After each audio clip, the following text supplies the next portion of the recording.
Welcome to In Progress, a podcast to help you grow and learn how to become a better version of yourself. Now, here's your host, Michael Cirigliano. Welcome, everybody, to In Progress with Michael Cirigliano. We got special guest on today, Jake Zimmer, real estate investor, entrepreneur, you name it. How you doing today, Jake? I'm doing good, man. How are you? Doing fantastic. Thank you for jumping on today. Obviously, I'm big. I mean, everyone's big into real estate investing. That's something that you're doing. How is that going? It's going pretty good. I'm 28, started about 4 or 5 years ago with my first house. So, for how young I am, at least, I think I've been put in a pretty good situation and been able to kind of capitalize on it for sure. So, absolutely. How many properties do you have? So I have 2 properties right now. A single family house in New York, and then a duplex here in Arkansas, Little Rock, Arkansas, where I live. And then looking at purchasing another property right now in Myrtle Beach, South Carolina. So. Oh, wow. Nationwide. Yeah. Yeah. Moving all over, man. I see that. How did you like, obviously everybody wants to get into it, but how old were you when you started getting into it, and what made you want to get into it? Yeah, I guess I wasn't really a specific age when I got into it. So I bought my first house when I was like 23. So I'll kind of give the little backstory. When I was a teenager, my mom, I grew up somewhat poor. My mom always rented though. My dad always rented. Like neither one of them ever owned a house or owned really anything, right? Mm-hmm. So when I don't know, just as I was growing up as a teenager, I was like, my mom would rent an apartment or whatever, live there for 2 or 3 years, and then, move to another one. And I'm like, all this money you just spent every month, $800 a month or $900 a month on rent or whatever it was, like you just gave that money away for the last 3 years, and now you're just doing it again. Right. So just at an early age, it clicked to me, like, why don't people try to own something so that when you're paying your rent or your mortgage, like you come away with something at the end of it, So, one of the first things I thought of when I was a teenager was like, I'm going to own a house. That way, my mom, who's been renting her entire life, so 40, 50 years now, she has nothing to look for from That's renting. a lot of money, where too. I own a house, it's a ton of money, right? Over 30 or 40 years, right? Mm-hmm. I mean, talking hundreds of thousands of dollars, she spent renting. So immediately I was like, if I own a house at the age of like 20, 25, that house will be paid off by the time I'm like 50, right? 55. I own that free and clear by the end of that. So that's kind of how I just got into that thinking of like owning a house or owning property is way more rewarding than just constantly renting from other people telling you what to do, kind of things like that. So. Yeah, no, absolutely. I'm 27 now. Since I was 21, I've been talking about how I want to get into real estate, how I want to do real estate investing. My uncle, back home in Rochester, before he moved, he had like 6, 7 rental properties in the city. And it's just, aside from like upkeep, if you do it right, you can make a lot of money off of that. And it's all just like passive. You're really not doing shit to get that money once everything's all said and done. Is like upkeep hard or any of that? Yeah. So, and like you said, if you do it right, it's pretty easy to me. And you really don't even have to be able to do it right. I'll tell you a little story about myself here in a little bit. But you don't even really have to do it right, to be honest. Mortgage, and this was something I had no clue about when I was a teenager, but mortgage is usually $300 to $400, maybe even $500 less than rent, right? So when I moved to Little Rock, the rent was like $1,250, $1,350. You can find a single family home for $650, $700 for mortgage. Exactly. Here in Arkansas. So just the amount you save is just significantly cheaper. And, I kind of think it comes from people thinking they need $30,000, $40,000, $50,000, $60,000 to be able to own a home. And, that's just not the case, especially in today's age. with FHA and some military loans and things like that. But you know, that's kind of how most people think about it or start off. And you know, when I bought my house when I was 22 or 23, everyone was telling me like, you're too young to buy a house. Like, please don't buy a house. You're gonna want to move in 3 or 4 years. And I told everyone like, yeah, absolutely. Like, I love moving around. I hate being stagnant. You know, I always want to better myself. So if my career takes me somewhere, but I told everyone like, worst case scenario, I'll rent this house out. Right. Right. My mortgage for my house is like 780, I think, when I first started it, with taxes and everything. Like, so bottom line, I pay like $780 a month. I was like, worst case scenario, all I have to do is rent my house out for $800, and I'm just gaining money, right, from equity. So, which, I mean, I rent my house out for $1,300. So, damn. If I can make $800, right? Yeah. So if I can make $800 though, like, I'm good. Like, that's the bottom minimum I'll need to be able to rent it out for. Right. Which to me, I was like, that's gonna be no problem. So to me buying this house is a no-brainer. If something happens, if I have to move for work, or you know, something happens with me financially, I just have to be able to rent this house out for $800, and I'm good to go for however many months. So, you know, that's kind of my thinking when I first bought the house. And then after I bought it, I kind of started listening to a lot of more podcasts, things like that, for first-time renters and homeowners and landlords and stuff like that. Yeah. Which is what really got me interested in duplexes and threeplexes and fourplexes. So. So how did you go about, because your first property that you rented out was really just a house you bought for you, and then you decided, I'm gonna move, so I'm gonna rent it out. No, not even. It was, you just rented it out, or did you move and then rent it out when you were about to move? Yeah, so I owned it. I think I want to say I only owned it for about a year, and then I got a job offer in Myrtle Beach, South Carolina. So I you know, and I was kind of scared at first. I was like, you know, I'm not sure what to do with my house. But you know, I ended up taking the job offer, and basically I put what I had told myself to use. So I was like, I can either sell my house. I've only owned it for about a year, so I'll probably lose a little bit of money, you know, just from the down payment that I had to put down, closing costs and all that. Right. Or I can try to rent this thing out, right? And I was like, I mean, worst case scenario, I have to rent it out for $800 a month, and then I can kind of figure out what I want to do with it over the next couple of years. Right.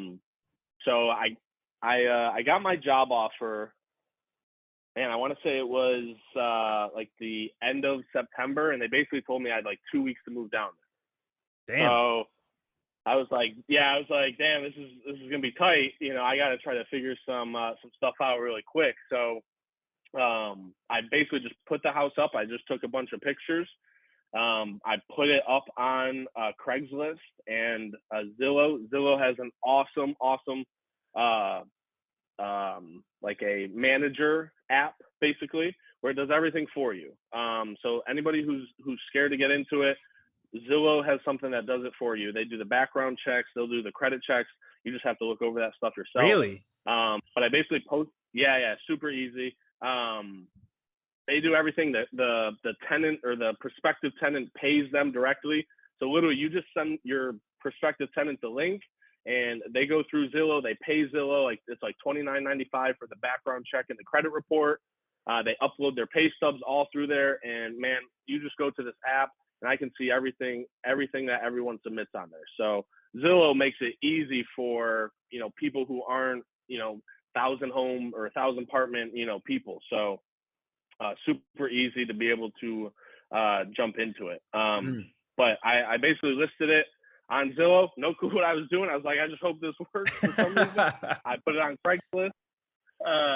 Yeah, man, no clue what was going on. I had some open houses. You know, I had like 30, 40 people show up. I was like, man, this is gonna be easy.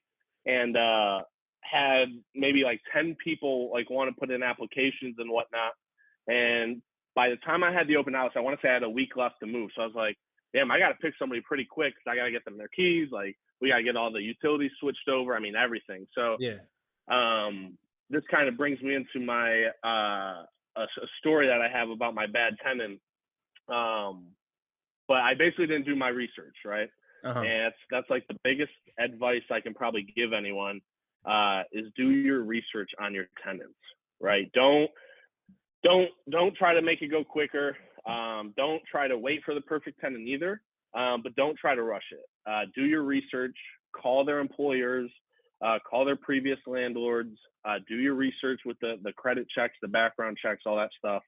But my first tenant had a lot of money up front, was ready to move in. Pretty much the day I moved out, she was like good to go.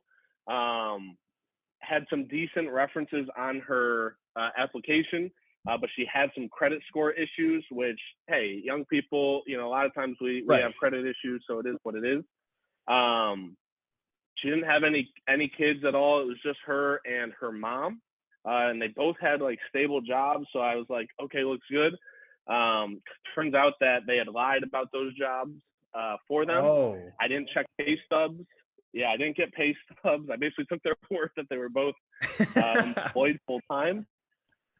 The daughter had not so good credit. The mom was like decent, like 620 to 650 or something like that. So I was like, you know what, whatever. They got a lot of cash up front. Like obviously they make money. And, over the course of the next 6 to 8 months, basically trash the house completely. But we can get into that in a little bit as well. So, but dude, super easy really to get started. People are scared. But there's so many things out there with YouTube, with, different podcasts for people to get started. And basically it's just posting it, taking pictures, and then posting it online. And everyone's renting these days, man. So, somebody's going to rent your house out. Exactly. Everybody. So I gotta ask you, because I'm genuinely interested in doing this. How do you? So when you got that house initially, did you go through a first-time homebuyer program, or did you just get it like through a regular mortgage? Yeah. Nope. So yeah, that one I did FHA, which a lot of people confuse first-time homebuyers program with FHA. They're a little bit different. First-time homebuyers program is generally you go through a specific bank, and you go through some sort of process with that bank. So most banks will offer a first-time homebuyers program that's like 12 months long, maybe 6 months, but usually they're 12 months. And basically that bank works with you for 12 months to make sure that you're going to be a good repayer of their loan, basically. Right. So a lot of times they'll have you for 12 months, and a lot of them will offer an incentive as well. So let's say, hey, for 12 months, you're going to work with us. You have to put $1,000 each month into this savings account. And usually most or a lot of first-time homebuyers programs will match that somewhat. They'll be like, hey, for every 1,000 you put in, we'll put in 500 of our own money. At the end of 12 months, you'll have, $15,000 for a down payment or whatever. And usually that will roll into FHA as well. But what FHA is a government-backed loan. Basically, you can go through any bank that offers FHA, and you can put down less than the normal amount. And the government basically is guaranteeing the bank that if I foreclose on it, the government will repay my portion or whatever, minus the sale of the house, right? So that's kind of what FHA is. So I was going to do a first-time home buyers program. I found this bank, but it was like 12 months or 18 months. And I'm a pretty impulsive buyer, so I was like, man, I want a house now. I remember I was like, I want a house within the next like 60 days or something like that. So I didn't really have time for a first-time home buyers program. If people are listening to this and they think they're going to be buying a house in a year or two, first-time home buyers is definitely the way to go. If not, you can still do FHA, and it's usually 3 to 3.5% down, right? So if you buy $100,000 house, single family house, you're only putting $300 to $3,500 down for a down payment. You probably have about 5% in closing costs. So probably 8 to 10 grand total is what you'd be paying to purchase a house for $100,000. So that's what FHA is. There's also some payment insurance that they have as well. You pay like an extra $60 a month, basically, to be able to do FHA. But there's some contingencies along with that as well. The biggest thing though with FHA is that you have to, the intent of you buying the house, the wording's kind of funny actually. The intent of you buying the house has to be for you to live there for a year. Right. Okay. And I've heard that too, which is what scares me. Yeah, exactly. So basically, the government can the bank can take the property back if they feel like you intended to do something other than live in that house for a year. Mhm. But some workarounds around that are, if you move for work in 6 months, that's not your fault, right? Or if maybe something happened in your family, a death happened in your family, you had to move back home to be closer to them, things like that aren't your fault. But where people try to get the government or even get the banks is 2 months down the road, they never actually moved in the house. Now they're renting it out for almost double. That's not really what the FHA program is supposed to be for. Right. So they kind of put that wording in there. The intent of the loan is to reside in the house for a year. But after that 12 months, you're good to go. You can go buy another house. You can do what you want, move, anything like that, rent it out. It's all good after that. So you do have to stay in the house for at least, unless you have a very good reason. Because my biggest thing is I want to get into the rental property game, and I don't have any interest in living in the house. I just want to buy a house, rent it out, buy a house, rent it out. So obviously that's not, you can't do that, right? Unless you're doing it to maybe someone and it's not like some random person.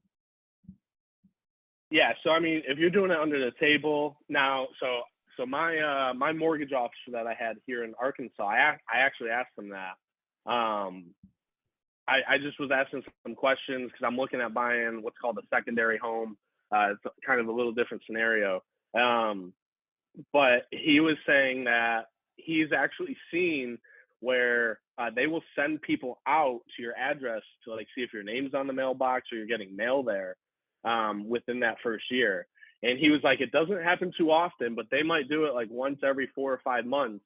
And he's seen loans actually default and the house go back to the bank because people were basically scamming the FHA. Yeah, and he like I said, he just said it doesn't happen very often, or where he sees it actually come to fruition. But he said a couple times that it has, it is illegal. So it is actually a crime to do that, to lie and do that. But yeah, so if you're really not going to intend on living on it, I would try to do a conventional loan, 20% down. If you're putting 20 to 25% down conventional loan, I mean, you can buy whatever property you want and do whatever you want with it. Right, exactly. So if you're doing that, but like you said, I mean, if off the record, if you have somebody living there that is your buddy or something, and they just cash app you every month, now there's not going to be any record of that, so you can't do it on your taxes, right? You can't get write-offs. Like I can get write-offs for all my properties and stuff and the rent and damages and whatnot. You can't do that, obviously, if somebody's kind of under the table living there. But it's still an easy way. Maybe even just have them pay the mortgage, right? And by the end of the year, you rent it out normally and you up the rent to somebody else. Right. So, do you have any? Or do you just do single family and duplexes, or do you do more than that? Because I've also toyed with the idea of doing 4, 5, 6, 7, 10 unit apartments and doing it that way. Have you done that, or do you know about that, or not yet? Yeah, I mean, I know quite a bit about it. My goal basically, my plan for myself was kind of double just my my doors, right? So right now I have 3 doors for rentals, and then I want to go to hopefully 6 within the next year. Like I said, I'm buying a single family house right now in Myrtle Beach, South Carolina. That's a little bit different, but hopefully I'll be at 6 total by the end of the year. And then I kind of want to do that, I think, for a year or 2 and just have 6 total doors. And then I'm going to basically try to sell everything all at once together, take out all the equity I have and buy, a 8 to 10 property or unit property, like an apartment complex or something. Okay. So when I was here in Arkansas, I was actually looking at like a 4-plex. So back to the FHA thing, in order to take out FHA, it can only be 4 units or less.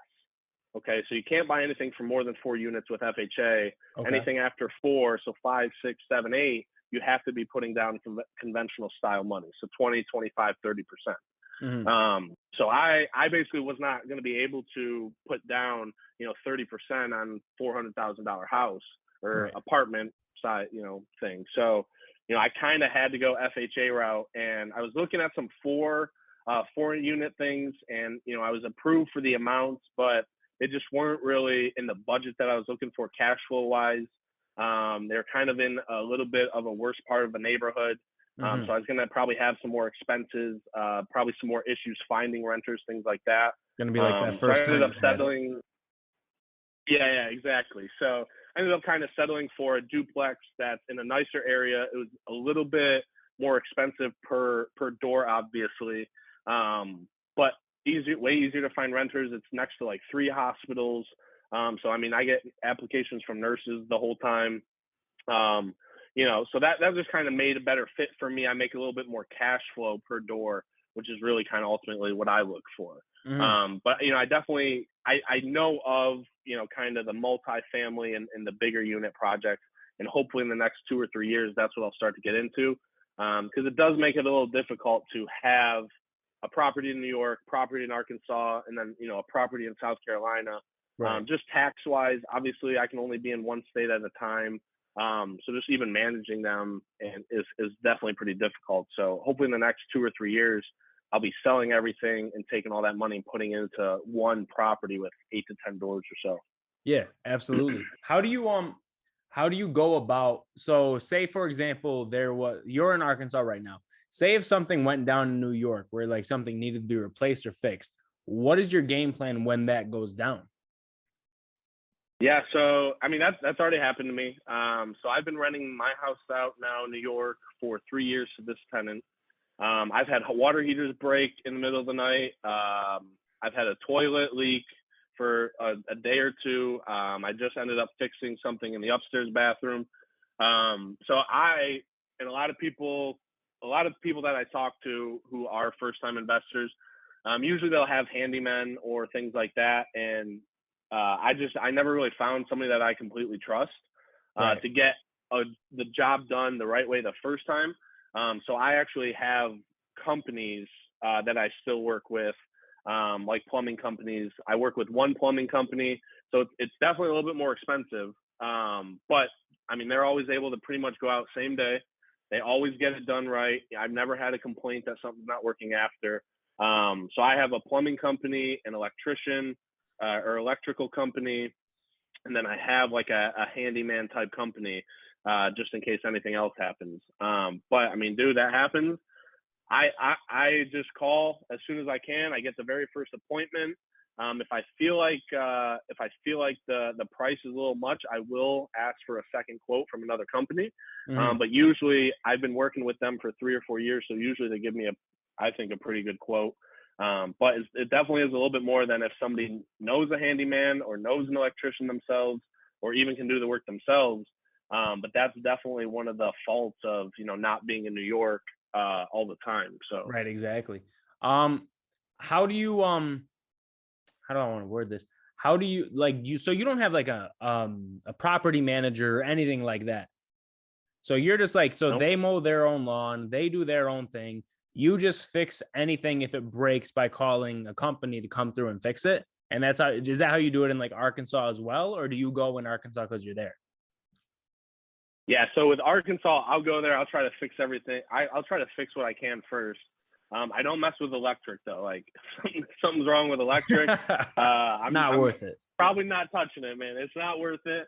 And I have a really good electrician here that I met when I first bought this property. So, but plumbing, man, I'll YouTube something for plumbing and I'll try to fix it myself.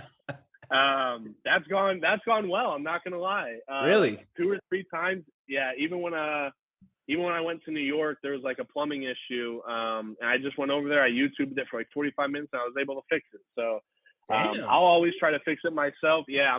I'm really into like DIY and being able to fix my own houses up.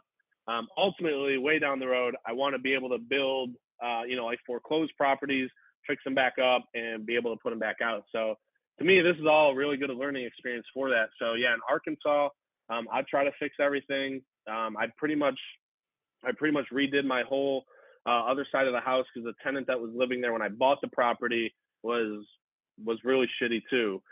Destroyed the house. So I basically had to fix everything up from the concrete floors to the windows, to the screens, to painting, to, everything, you name it. So I Damn. definitely try to do everything myself. Yeah. I do love to save money. So I definitely try to save money by doing it myself the first time. 100%.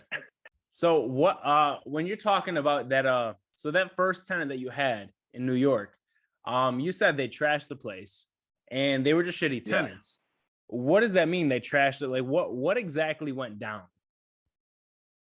All right. So like I said, they had quite a bit of money up front, right? So I saw that and I was like, my rent's $1,300. So I charged the first month's rent, plus security deposit of $1,300. And I think I charged $200 per pet at that house, maybe $250. So let's say an extra $500. So, $2,600. So that's $3,100. My first house, I was like, damn, all right, I'll take $3,100 in cash. Right, exactly. So my eyes were clouded by that. But so they had 2 dogs. They did not potty train the dogs. Okay. So the bottom of the house is all wood. Wood floors, other than the kitchen, which is like tile, and then the upstairs is all carpet. So they had 2 dogs, and when I tell you, when we went into that house in July or whenever we evicted them, you could smell nothing but pee and cigarettes. So they had been smoking cigarettes in the house. There were cigarette butts in the carpet upstairs. There was just pee everywhere. I mean, they didn't give a shit. The dogs. No, they did not care. They did not care at all, man. The mom, the daughter, apparently, like, people were running in and out of that house. So she had tons of boyfriends. Who fucking knows? But man, it was destroyed. So pee everywhere. The railing, like where the windows are, like the edges, those were all chewed up by the dogs. The door was completely scratched up and clawed through. I had to replace both of the bedroom doors upstairs. The toilet was disgusting on the inside. Didn't really need repair, but it was just gross. Cigarette butts everywhere. The walls were like, the bottom of the walls were like lining yellow. Like, that's how much they were smoking cigarettes in the house. Jesus Christ. Like, dude, it was wild. You basically turned your rental property into a trap house for a little bit. Absolutely. Yep. Into a trap house. I mean, broken beer bottles were in the front yard, on the back deck, like, you name it. Apparently the cops had been called numerous times. Like, when I went to go visit, the neighbors came over, like, we're so glad that you're here. Like, telling me all the shit that's been going on for 6 months. And I was like, here's my phone number. Like, please call me. And I should have done that to begin with. But right. I was like, please, like, call me if anything else goes on. The dogs had completely chewed through, I don't know, probably 80 to 100 feet worth of fence. Cost me $2,000 to replace, just the fence alone. Jesus Christ. Yeah, man. So total, when it all came down, so they moved in, I want to say in October, paid rent for probably till February. Claimed, so, and this is my fault as a first time landlord, I guess, but claimed to me in February that the fencing had hurt their dogs or something along those lines. Like, there's something that happened and part of the fence had hurt the dogs, and basically she wanted me to replace the section of the fence. So it cost me like $650, $700, but I was like, you know what? In order to get my rent, that's half of the rent. I'll pay that as long as you can get me the other half of the rent or whatever. And so I did that. She paid me like $600, and I was like, you know what? We'll just call it even. I just don't feel like dealing with it. Whatever. That's probably when I should have known, like, all right, I need to go up to New York. I need to show myself. I need to investigate some other stuff. Right. And but whatever. I was like, you know what? I got paid the other half. Marge comes along. She doesn't pay. And I'm like, hey, where's my money? Yada, yada, yada. And at my job at the time, I was trying to go through a promotion. I was trying to get this promotion to a bigger store, which I ended up getting, but my focus just was kind of on other things with work. So I was just like, you know what? Don't worry. I wasn't really too worried about rent in March for whatever reason. I'm stupid. So you let her just go a month without paying? Well, yeah. She pulled I lost my job. I just started a new one. I'll pay you like a couple $100 in a couple weeks. I was like, you know what? Fine, whatever. So it's like the 3rd, 4th week in March. I'm like, hey, do you have that couple $100? She sends me like $60 or $70. And she's like, I promise I'll pay the full amount plus March in April. So April 1st comes around, doesn't pay. And I'm like, hey, listen, I really need you to pay, whatever. And she, same scenarios, man. It's just every month, just, I don't really have it. Like, I give you some money next week. And I just kept letting it go.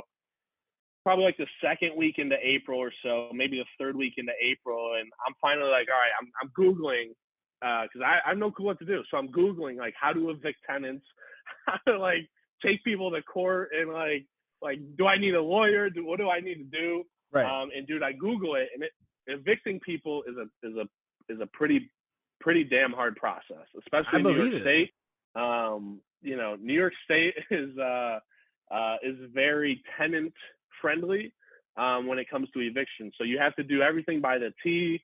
Like serving the eviction notice, you have to have a person serve it to them. That way there's proof that they received it. So if you just send it in the mail, there's no proof that the tenant ever received the eviction notice. Mm-hmm. So it's definitely pretty complicated. But I'm Googling, like, how to evict people. I'm calling up lawyers, and they're like, yeah, it's gonna be about, it's usually about $100 to $150 an hour. And I'm like, well, how long does this usually take? And they're like, could be anywhere from 10 hours to 30 hours. And I'm like, damn, $3,000 just to $3,000. I'm already out, $2,600. Now I'm gonna have to pay $3,000, and so I started just Googling, how do I do this myself? Like I said, I like to save money. DIY eviction. So DIY eviction, that's right. So I basically gave her an ultimatum. I texted her, gave her an ultimatum, and I was like, you haven't paid for 2 months at this point. It's probably end of April around this point. And I was like, I'll tell you what, I'll give you till May 15th to be able to find a new place. I won't charge you for March. I won't charge you for April. I'll just keep your security deposit, which is $1,300. So really, it's like I didn't charge her for April. And I won't charge you for the first 15 days of May. I just need you to be gone, right? And she agreed to it. And obviously, in my head, she was just cool with it. Okay, no problem. Yeah, because at this point, I'd been giving her a little bit of hell over text message, just every day, a constant thing. So I think she was getting a little sick of that. So, man, I'll never forget. So I put the pictures up of the house that I had put up when I rented out to her for people to start looking at and applying. And I had an open house scheduled for, I think, like May 16th. I still wasn't there yet, so I had someone who could go to the house May 16th and take a look at it. Now, this time, don't forget, I had no clue how trash this house was. Right. I had never been home yet. I had not seen the house, nothing like that. So to me, it's, hey, these people move out. I have an open house on the 16th. I get someone to move in on June 1st. We're good to go, right?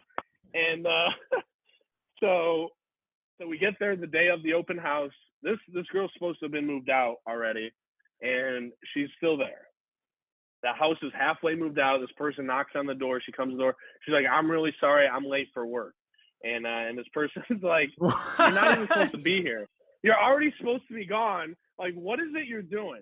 And calls me immediately, like I don't know what's going on, but this person's still here. We have like 7 or 8 people about to show up for an open house. This person's still here. All their stuff is still here, like yada, yada, the whole nine. So I'm calling her.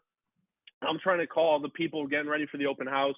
And she's like, yeah, I'm on my way to work. I promise I'll be out tonight just after I get out of work. And I'm just like, all right, whatever. I just go to work, leave the door open, and we'll just have the open house. So she goes to work, leaves the door open. The girl that was at the house calls me and goes, I can't show this house. And I'm like, what the fuck are you talking about? And she's like, this is the most disgusting house I've ever been into in my entire life. And I'm like, you've got to be freaking kidding me. So she FaceTimes me, and oh my, bro, just the disgusting trash littered over the house. There were the other part I forgot to say, there were trash bags just sitting in the house, like trash that was all wrapped up, ready to go out to the trash bin. Just never made it. At least probably 13. Never made it, bro. At least 13 or 14 bags of trash we counted for God knows how long that shit's been there for. And so she's FaceTiming me this because I'm coming up like 2 weekends later to try to help get the house completely ready and get our tenants ready. And I'm like, just show the fucking house. I'm like, worst case scenario, I mean, these people don't want it or whatever. And I'm like, just before somebody even walks in, just let them know that we're having issues with the tenant. And we're going to have a whole cleaning done in 2 weeks or whenever it is they need to move in by. So, I mean, she did that. We still had at least, I think we had 8 tenants or 8 people that first day come look at it. I think I had 5 applications by the end of the day. Wow. Like still ready. Yeah. And I mean, obviously knowing that we would clean it up or whatever. But yeah, like 5 applications and like 2 people were like, hey, just so you know, like, I'm a handyman, so I can fix like the window bullshit or whatever. Like if you cut rent a little bit, like just I don't know, man. It was just crazy. I was like, Trying to this is easier negotiate. than I thought. Yeah, but I was like, damn, if I could rent out a house that looks like this and smells like this, like I can rent out anything, man. Right. And Exactly. so we found a renter. I did all my background checks. I did all my research. I called their current employer, previous employer. I called the apartment building that they were staying in, like asked for references, check their credit. When I check credit, I just look to see if they make on-time payments, Right. how I look to see how much debt they have, how much they pay for their credit card bills. So I did all my research this time. I really went in depth and I found 2 really good tenants. They're both sisters. I had 2 small dogs. But the dogs eat better than I do. Like those types of like little tiny dogs, Yeah. where you carry them in the purse and shit. So I was like, these dogs eat better than I do. I know these dogs aren't pissing inside. So, I found them. They work in the medical field. So I was like, that's awesome. I got pay stubs. I got W-2s, the whole thing. Took 2.5 weeks for us to clean it. We had to repaint. We had to take the whole carpet out upstairs because it was just too destroyed from all the piss. Even had to fix some of the hardwood because it had just pee stains all over it. So I had to resand some of that. Yep. Had to resand some of that. Had to repaint because there was some piss on the walls and stuff. Dude, it was just crazy, man. Total with the fence included, I probably spent $6 or $7 grand to refix the house and to throw everything out, put new shit in. It was a nightmare, like first story. And if you listen to any podcast about real estate, almost every landlord I think has one of these nightmare stories. Yeah. Mine just happened to be my very first tenant, unfortunately. So, just check that off the list immediately. Crazy, exactly, right. I might as well get it out of the way. So right. That was craziest thing I've ever had to experience for sure. Dude, that's fucking wild. So when you when you have tenants and you're calling employers and current apartments and all of that, what do you ask them to like? Because just me thinking of like, I gotta call like Subway and see like what this person is like, how do you do that? Yeah, so if I'm calling employers, I'll usually ask the employers if they can match up how much the person makes. And they just do it? So they'll give me a general roundabout. I don't ask for specifics. I'm like, do you know about how much this person makes?